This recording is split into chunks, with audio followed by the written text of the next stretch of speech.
हरे कृष्णा। वेद सारथी में आपका स्वागत है।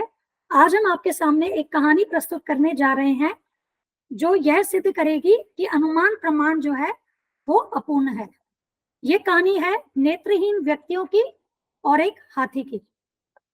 अब हमने पिछली वीडियोस में चर्चा की थी कि 3 प्रकार के प्रमाण होते हैं, प्रत्यक्ष प्रमाण, अनुमान प्रमाण और शब्द प्रमाण। जो ज्ञान हम प्रत्यक्ष रूप से अपनी इंद्रियों के द्वारा लेते हैं उसे प्रत्यक्ष प्रमाण कहते हैं। और प्रत्यक्ष प्रमाण के आधार पे हम यदि अनुमान लगाकर किसी अज्ञात चीज का ज्ञान लेते हैं उसे अनुमान प्रमाण कहते हैं। अब यहाँ पर देखिए, इस चित्र में एक हाथी है और नेत्रहीन व्यक्तियों ने हाथी के अलग अलग अंगों को पकड़ा है और ये सभी व्यक्ति अनुमान लगा करके समझने का प्रयास कर रहे हैं कि वे अंग क्या है। अब जो व्यक्ति हाथी के ऊपर बैठा है वो देखिए हाथी के कान को कह रहा है कि यह एक पंखा है। हाथी के दांत को एक व्यक्ति भाला समझ रहा है, उसकी सूंड को एक व्यक्ति सर्प समझ रहा है और एक व्यक्ति ने उसके पैर को पकड़ा है और इस विशाल पैर को वो पेड़ समझ रहा है। और देखिए एक और नेत्रहीन व्यक्ति जो सीढ़ी से चढ़ के उसके शरीर को पकड़ करके समझ रहा है कि वो एक दीवार है। और एक व्यक्ति ने हाथी की पूंछ पकड़ी हुई है और उसे लग रहा है कि वो रस्सी है। तो हमारी भी इस जगत में हालत ऐसी ही है।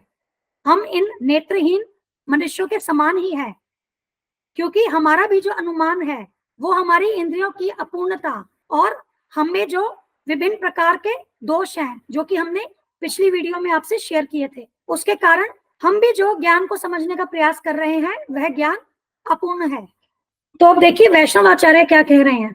शील जीव गोस्वामी जो षट गोस्वामियों में से हैं और षट गोस्वामी ब्रह्म माधव गौड़िया वैष्णव परंपरा के मुख्य आचार्यों में से हैं।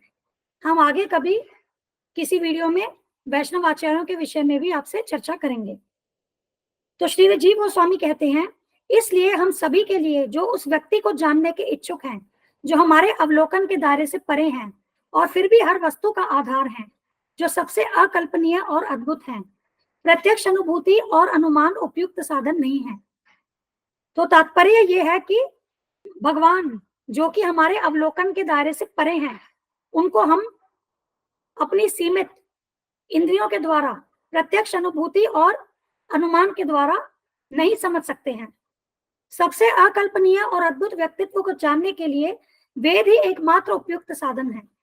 तो यदि हमें भगवान श्री कृष्ण के विषय में जानना है तो केवल वेद ही एकमात्र साधन है। और वो वेदों से ज्ञान भी कैसे लिया जाना चाहिए ये हमें अगली पंक्ति बता रही है। वे सभी भौतिक और आध्यात्मिक ज्ञान के अधिकृत स्रोत हैं और परंपरा के माध्यम से प्रसारित किए गए हैं। तो ये जो वेद हैं इनमें भौतिक तथा आध्यात्मिक ज्ञान दोनों हैं और अधिकृत ज्ञान है, वो अथॉरिटेटिव नॉलेज है। और किस प्रकार से प्रसारित होती है? परंपरा के माध्यम से। तो इसीलिए यदि हमें आध्यात्मिक ज्ञान प्राप्त करना है तो हमें प्रामाणिक गुरु शिष्य परंपरा के द्वारा ही वेदों के आधार पर यह ज्ञान लेना होगा।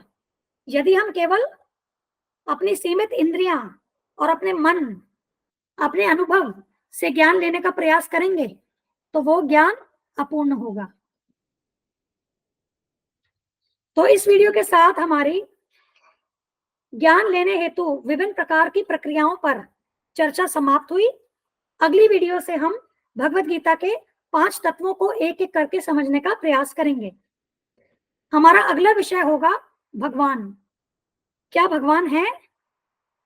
भगवान कौन है? इस वीडियो में इतना ही।